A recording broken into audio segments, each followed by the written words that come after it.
So quite a bit of angry reaction coming into an article in a national newspaper over the weekend which suggests that the Northeast could become the equivalent of Detroit.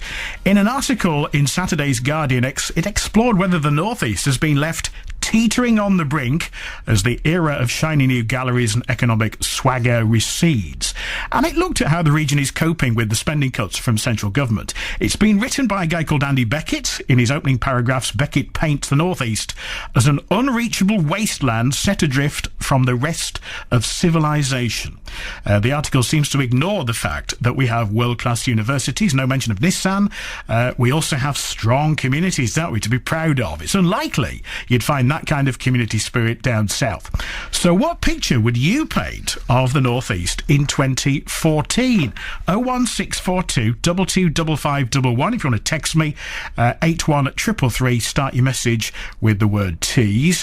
He has a go, for example, many of the things he has a go at: Darlington Station.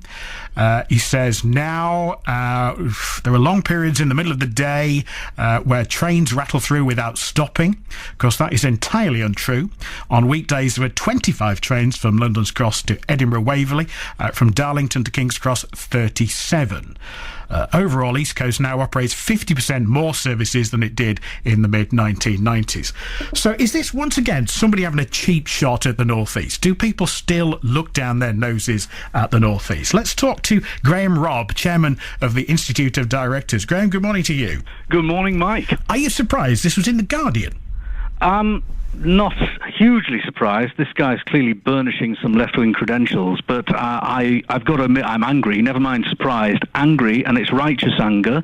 I think people are in all sorts of positions in the Northeast, myself talking about business. There's people, a Labour MP who believes she's been misquoted, and I believe her. There'll be people who run the organisations like the local enterprise partnerships that will be furious at this, because it is a gross violation of the hard work and efforts we've got to regenerate our region. It's irresponsible and it's foolish. It's irresponsible because it's a lazy kind of tag that lazy investors might believe, and it's foolish because so much of what's written is actually wrong. But the trains being just one of them. Yeah, isn't he saying the coalition are letting down the Northeast? I don't care what he's saying about the coalition. But that's what he's saying. Yeah, let's take the politics out of it, because it's not all about the politics. He's actually talking about the area and depicting it wrongly. For example, the photographs of Middlesbrough, they might be actually correct in that the photographer pointed his camera in that direction, but if he turned around, he would have seen the new digital city, the Science and Internet Centre, which just reported some fantastic results last week. It's created jobs, it's 537 new jobs, it's created new companies, 264 new companies. It supported 515 other new businesses, and the digital city complex, funded by Teesside University, is literally a few hundred yards from where the photographer photographed Middlehaven and the Transporter Bridge. It's an absolute disgrace that The Guardian would do this. How much damage then does this do?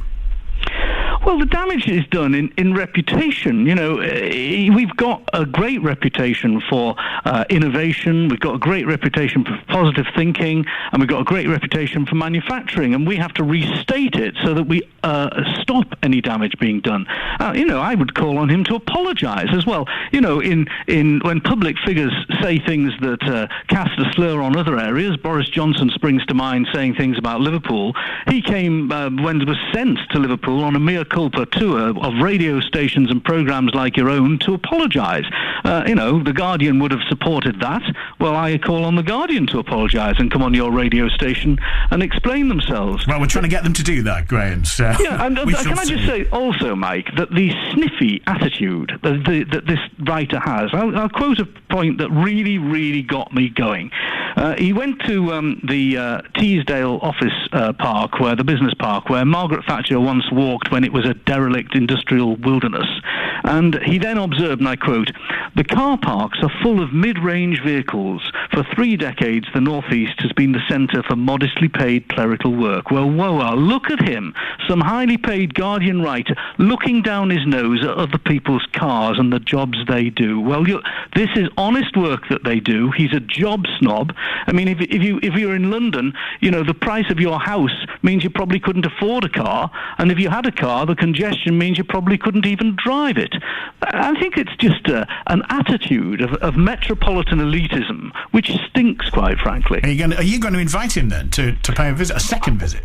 Well, I certainly do. I'll invite him via this programme. I've written an article in tomorrow morning's Journal and probably be repeated in the Evening Gazette, which sets out some of the statistical evidence for the way the Northeast is changing. The real evidence, though, is in the people who are in business who are changing the Northeast by their very actions.